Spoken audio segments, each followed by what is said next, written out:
Sweet. All right, you guys got warmed up for day 3. Now let's hop into the work. What you'll need for today's workout, a ball. And this can be any ball. Dodgeball is what we have here, but it can be a basketball, softball, any ball, okay? A foam roller, and then one band suspended on the bar here, okay? Block number 1 begins here on the ground.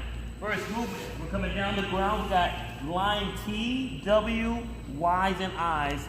15-second hold in each position. So with T's, our thumb will rotate up towards the ceiling.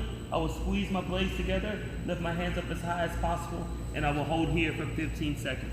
Once I accomplish 15 seconds, I will pull my arms in. My elbow goes up towards the ceiling. My thumbs pull behind my ears. I squeeze my elbows together, and this is my W.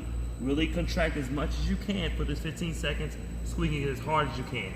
After that, you will keep everything up and extend your arms out long. Press out, and keep up for 15 seconds in a Y position. Once you catch this extended piece for 15 seconds, then you'll bring your arms in together. Boom, for your I position. This can rotate with your palm position here. This feels natural. All right, guys, once you go 15, 15, 15, then we hop into our next movement, which is our lower body Superman hold. So our upper body gets to relax up here. You can lay on your hand if you like. And from here, what I'm gonna do is push out of my heels, squeeze my backside, and lift my arms up, my legs as high as possible, so my knees are off the ground, and I'm pushing out of my heels to stay as long as possible. So my backside, hamstring, everything is fired up in the lower back, and I'm holding this for 45 to 60 seconds. All right, once you hold that for 45 to 60 seconds, we're hopping right back into the first piece, which is your T, W, Y's, and I's. Now we have pulses for 15 seconds in each one. So coming here, again, thumbs up, pulsing. Going to my highest point, coming down and going right back up higher if you can. Again, 15 seconds there. With the W, I'm pulling up and back, up and back, up and back, up and back, up and back. Same thing with the Y's, up and extending long, up and long, and then out in front and long here with your Y's.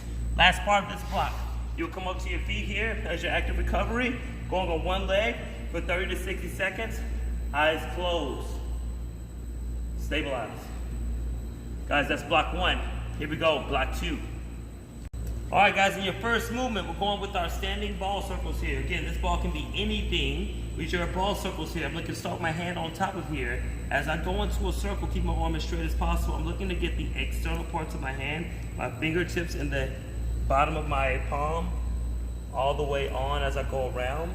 And then once I get this down, guys, I want to start trying to press more pressure into the ball as I go and make that circle. Oh, almost lost it there. And then once I get it down, guys, I'll start going to a pattern of 3, going one direction. This is 3, and then I'll go into the next direction, 2 and 3. 1, 2, and 3. I lost it, and going back again. Got it there. All right, so once you go 3 and 3 on both sides, you got 45 to 1 minute on both sides there. And then from there, we'll come over to our banded face pull down. Your banded face pull down. You're gonna grab the band with your pinkies up, your thumbs will be facing down or towards you. And there, you can take it seated or kneeled if you like, but from here, from a seated position, I'm going here.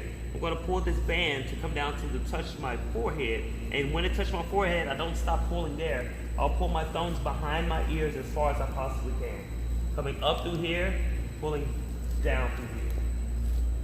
So ideally with your face pulls, you wanna try to pull between your eyes or to your forehead in this position. All right, guys, 45 seconds to a minute there. And then from there, we'll take that ball. And now it's gonna get a little bit more challenging because we're gonna take it up to a wall where you have to put constant pressure into it. So here, make sure my body's square, arm stays straight. And now I'm going into my circles here. Getting good pressure, keeping point of contact. Getting that 3 and then changing directions. 1, 2, 3. Again, you're gonna keep this going. All right, so both sides, again, 45 seconds to a minute. And that's definitely you're gonna feel a nice little burn going on there. Last but not least, you got your wall angels. With your wall angels coming on, putting your bottom onto the wall, and your tailbone pushes in here. I'm putting one vertebrae at a time, tilting my hip, putting each vertebrae onto that wall. Once I have my spine completely on it, pressing in my core, I'm gonna try to relax my shoulders back and down to touch the wall. Once that is accomplished, then my arms will fall down to the sides here. And so you can see that my hands are not able to touch the wall even though I'm pushing. I'll reach up the wall Trying to keep my arms totally engaged with the wall and my back as I reach up. So now my core wants to come off. I have to really push to make sure it doesn't come off as I reach up. And then I come back down. Now look guys, just on one rep, you see my hands are now touching the wall. And that range of motion increases the more you do it. This is fantastic for all my ninjas to kind of balance out our posture, but as well as our parents that kind of sit or may have responsibilities where you're going to be hunched over a little bit. Aside from that, guys, that's day 3 done.